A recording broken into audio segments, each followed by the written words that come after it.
ஏமனுடன் நிறைவேறிய போர் நிறுத்த ஒப்பந்தம். அமெரிக்காவிற்கு இஸ்ரேல் அனுமதி தேவையில்லை என அந்நாட்டின் தூதர் அறிவிப்பு. ஏமனுடன் ஒப்பந்தம் செய்ய அமெரிக்காவிற்கு இஸ்ரேலின் அனுமதி தேவையில்லை என இஸ்ரேலுக்கான அமெரிக்க தூதர் ஹக்காபி கூறியுள்ளார். மேலும் ஏமனின் தாக்குதல்களில் அமெரிக்க குடிமக்கள் பாதிக்கப்படுகின்றார்களா என்பதை பொறுத்தே அமெரிக்க தலையீடு இருக்கும் என்று அவர் கூறியுள்ளது இஸ்ரேலுக்கு பெரும் பின்னடைவை ஏற்படுத்தியுள்ளது. அமெரிக்க ஜனாதிபதி டொனால்ட் ட்ரம்ப் மற்றும் அமெரிக்க துணை அதிபர் JD வான்ஸுடன் ஹக்காபி கலந்தாலோசித்த பிறகே இவ்வாறு தெரிவித்துள்ளதாக சேனல் 12 செய்தி வெளியிட்டுள்ளது. இது குறித்து அமெரிக்க தூதர் கூறுகையில், நேற்று இரவு தாம் அதிபர் டொனால்ட் ட்ரம்ப் மற்றும் துணை அதிபருடன் நடத்திய உரையாடலின் பிறகு இந்த தகவலை தெரிவிப்பதாக அவர் விளக்கியுள்ளார். இஸ்ரேலில் 7 லட்சம் அமெரிக்கர்கள் வசிக்கின்றனர். ஹவுதிகள் இஸ்ரேலை தாக்கினால் அதனால் ஒரு அமெரிக்கரும் பாதிக்கப்படக்கூடாது என்பதே தங்களின் நோக்கம் என அவர் குறிப்பிட்டார். இதற்கிடையில் அமெரிக்க கப்பல்கள் மீதான ஏமன் தாக்குதல்களை நிறுத்த மேற்கொள்ளப்பட்ட போர் நிறுத்த ஒப்பந்தத்திற்கு இஸ்ரேலின் ஒப்புதல் தேவையில்லை என ஹக்காபி தெரிவித்தார். ஹவுதிகள் மீதான ட்ரம்பின் கொள்கையில் ஏற்பட்டுள்ள மாற்றத்தை தொடர்ந்து அவரது இந்த கருத்துக்கள் வந்துள்ளன. இந்த ஒப்பந்தத்தின்படி அமெரிக்க கடற்படை சொத்துக்கள் மீதான தாக்குதல்களை நிறுத்துவதற்கு ஈடாக அன்சார் அல்லாவிற்கு எதிரான இராணுவ நடவடிக்கைகளை அமெரிக்கா நிறுத்தி வைக்கும். ஓமானின் மத்தியஸ்தத்தில் நடைபெற்ற இந்த ஒப்பந்தம் அமெரிக்க கப்பல்களை குறிவைக்கும் தாக்குதல்களுக்கு மட்டுமே பொருந்தும் என்றும் இஸ்ரேல் வணிக கப்பல்களுக்கு எதிரான தாக்குதல்களை உள்ளடக்காது என்றும் ஏமன் ஹவுதிகள் அறிவித்துள்ளனர். மேலும் ஏமனின் நடவடிக்கைகளால் ஏற்பட்ட தாக்கங்களாலே அமெரிக்கா தன்னுடைய நிலைப்பாட்டை மாற்றிக்கொண்டதாக அதன் தலைவர் சையத் அல்-ஹுதி தெரிவித்துள்ளார். மேலும் எந்த ஒரு அமெரிக்க தாக்குதலையும் எதிர்கொள்ள ஏமன் முழு தயார் நிலையில் உள்ளதாகவும் அவர் உறுதிப்படுத்தினார். உளவு பிரிவு அதிகாரியை இழந்த இஸ்ரேல். ஹமாஸ் தாக்குதலில் மேலும் ஒருவர் கொல்லப்பட்டதாக இஸ்ரேல் அறிவிப்பு. தெற்கு காசா பகுதியில் நடந்த சண்டையின் போது நடந்த தனித்தனி சம்பவங்களில் 2 IDF வீரர்கள் கொல்லப்பட்டதாக இஸ்ரேல் ராணுவம் கூறியுள்ளது. மேலும் 6 பேர் காயமடைந்ததாக ராணுவ அறிக்கையில் தெரிவிக்கப்பட்டுள்ளது. முதல் சம்பவத்தின்படி ஹமாஸ் அமைப்பினர் ரஃபாவின் ஜெனீனா பகுதியில் ஆக்கிரமிப்பு ராணுவம் நிறுத்தப்பட்டிருந்த ஒரு கட்டிடத்தின் மீது RPG துப்பாக்கிச்சூடு நடத்தினர். இந்த தாக்குதலில் கட்டிடம் பாதி அளவு இடிந்து விழுந்தது. இதில் இஸ்ரேல் ராணுவத்தின் காம்பேக்ட் என்ஜினியரிங் கார்ப்ஸின் 605வது பட்டாலியனைச் சேர்ந்த எல்கியா முர்பாக் கொல்லப்பட்டார். மேலும் 2 காயமடைந்தனர். இதில் ஒருவர் கடுமையாகவும் மற்றொருவர் மிதமாகவும் காயமடைந்ததாக ராணுவம் தெரிவித்துள்ளது. 2வது சம்பவம் 2 மணி நேரம் கழித்து அதே பகுதியில் நடந்துள்ளது. அந்த சம்பவத்தில் ஆக்கிரமிப்பு ராணுவ கேரியர் வெடிபொருள் நிரப்பப்பட்ட சாதனத்தால் தாக்கப்பட்டது. இதில் கோலானி படைப்பிரிவின் உளவு பிரிவை சேர்ந்த 21 வயதான யாம்ஃப்ரிட் என்பவர் கொல்லப்பட்டார் மற்றும் 4 வீரர்கள் காயமடைந்தனர். இதில் 3 பேர் ஆபத்தான நிலையில் மருத்துவமனையில் அனுமதிக்கப்பட்டுள்ளதாக இஸ்ரேல் ராணுவம் தெரிவித்துள்ளது. காசா மீது ஹமாஸ் கொடூர தாக்குதலை நடத்தி வரும் சூழலில் இந்த தாக்குதல் சம்பவம் நடந்துள்ளது. 3வது போர் விமானத்தை இழந்த அமெரிக்கா. $180 மில்லியன் கூடுதல் செலவாகும் என்று புலம்பல். செங்கடலில் 3 FA-18 சூப்பர் ஹார்னட் போர் விமானங்களை இழந்ததால் 2027ஆம் ஆண்டில் ஜெட் விமானங்களின் உற்பத்தி முடிவடைவதற்குள் கூடுதலாக $180 மில்லியன் செலவாகும் என்று அமெரிக்கா தெரிவித்துள்ளது. ஏமனில் ஹவுதி போராளிகளுக்கு எதிரான 6 மாத நடவடிக்கைகளில் அமெரிக்க ராணுவம் தனது 3 சூப்பர் ஹார்னட் ஜெட் விமானங்களை இழந்துள்ளது. செவ்வாயன்று போர் விமானம் தரையிறங்கும் போது ஒரு கியர் செயலிழந்ததால் இந்த விபத்து நிகழ்ந்துள்ளது. இந்த விமானத்தின் பைலட் மற்றும் கடற்படை விமான அதிகாரி பாதுகாப்பாக மீட்கப்பட்டனர். ஏமனில் ஹவுதிகளுக்கு எதிரான தனது வான்வழி தாக்குதலை அமெரிக்கா நிறுத்தும் என்று அமெரிக்க அதிபர் ட்ரம்ப் அறிவித்த பிறகு இந்த சம்பவம் நடந்துள்ளது. இதேபோல கடந்த வாரம் ஹவுதிகள் நடத்திய ஏவுகணை தாக்குதலில் இருந்து தப்பிக்க முயன்ற போது ஒரு போர் விமானத்தை அமெரிக்கா இழந்தது. முன்னதாக கடந்த டிசம்பர் 22ஆம் தேதி அன்று எரிபொருள் நிரப்பும் பணியில் ஈடுபட்டிருந்த போது USS கெட்டிஸ்பர்க் என்ற கப்பலில் இருந்து ஏவப்பட்ட ஏவுகணையால் முதல் போர் விமானம் சுட்டு வீழ்த்தப்பட்டது. அமெரிக்க காங்கிரஸ் பிரதிநிதி ஜோனாதன் ஜாக்சன் பென்டகன் விமான இழப்புகள் குறித்து சமூக வலைதள பதிவில் கடுமையாக விமர்சித்துள்ளார்.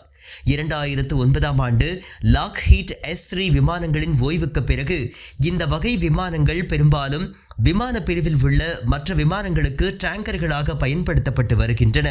அமெரிக்காவின் செயின்ட் லூயிஸில் உள்ள முன்னாள் மெக்டோனல் டக்ளஸ் ஆலையில் தயாரிக்கப்படும் இந்த வகை போயிங் ஜெட் விமானங்கள் 2027ஆம் ஆண்டிற்கு பிறகு இனி கட்டப்படாது என்று அறிவிக்கப்பட்டிருந்தது. இதேபோல 2025ஆம் ஆண்டு அமெரிக்க பட்ஜெட்டில் FA-18 விமானங்கள் கொள்முதலுக்கு 28.6 மில்லியன் அமெரிக்க டாலர்கள் மட்டுமே ஒதுக்கப்பட்டுள்ளது. இந்நிலையில் இந்த சம்பவங்களால் அமெரிக்காவிற்கு கூடுதலாக 180 மில்லியன் டாலர் செலவாகும் என்று மதிப்பிடப்பட்டுள்ளது. இதற்கு முன் கண்டிராத துயரமாக காசா மாறி வருகிறது. எச்சரிக்கும் மனித உரிமை ஆர்வலர்கள்.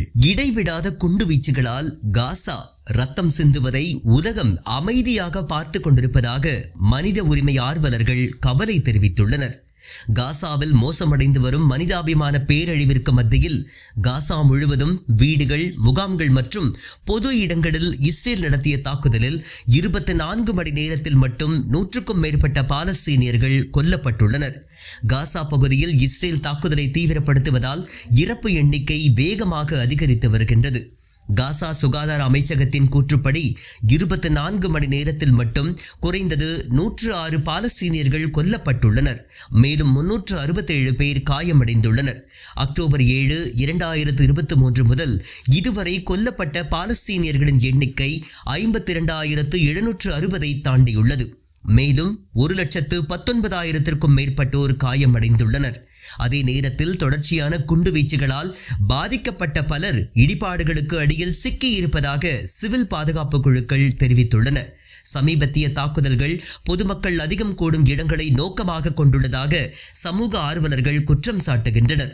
மத்திய காசாவில் அல் நுசைரா தகுதிகள் முகாமில் உள்ள அல் ஷுஹாதா மசூதிக்கு அருகே இஸ்ரேலிய ஆக்கிரமிப்பு படைகள் ஷெல் தாக்குதல் நடத்தி ஒரு இளம்பெண் உட்பட 2 பாலஸ்தீனியர்களை கொன்றுள்ளனர்.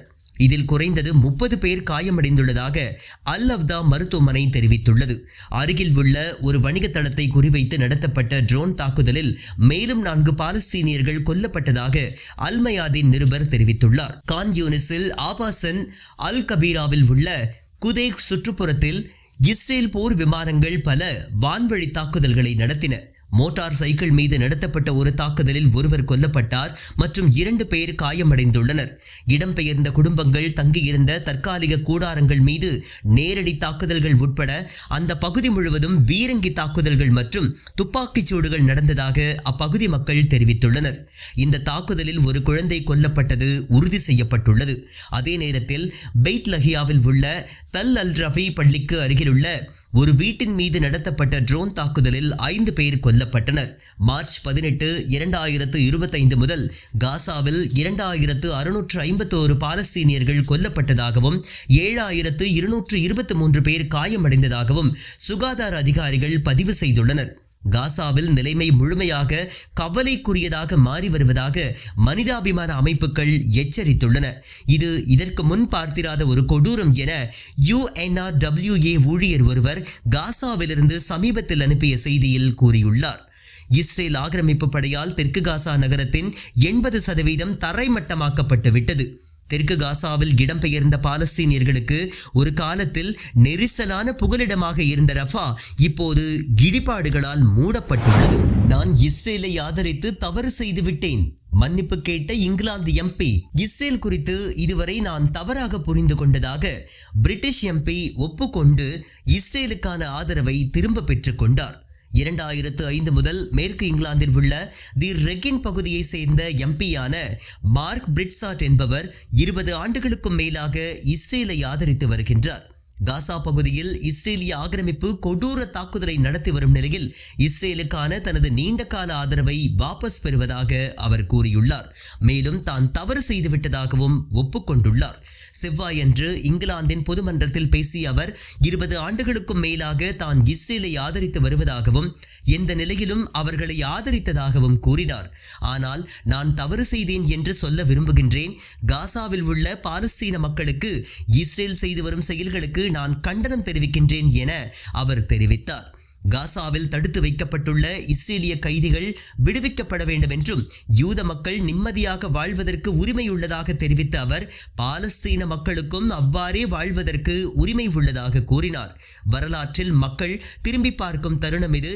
ஒரு நாடாக நாம் எங்கே தவறு செய்திருக்கின்றோம் என்பது எனக்கு மிகவும் கவலையாக உள்ளதாக டோரி சட்டமன்ற உறுப்பினர் கூறினார். பின்னர் அவர் இங்கிலாந்து வெளியுறவு அமைச்சர் ஹமீஷ் பால்கனரிடம் அமெரிக்கா மற்றும் அதன் கூட்டு நாடுகளுக்கு எதிராக மனித குலத்திற்கு ஆதரவாக இங்கிலாந்தால் நிற்க முடியுமா எனவும் சவால் விடுத்தார்.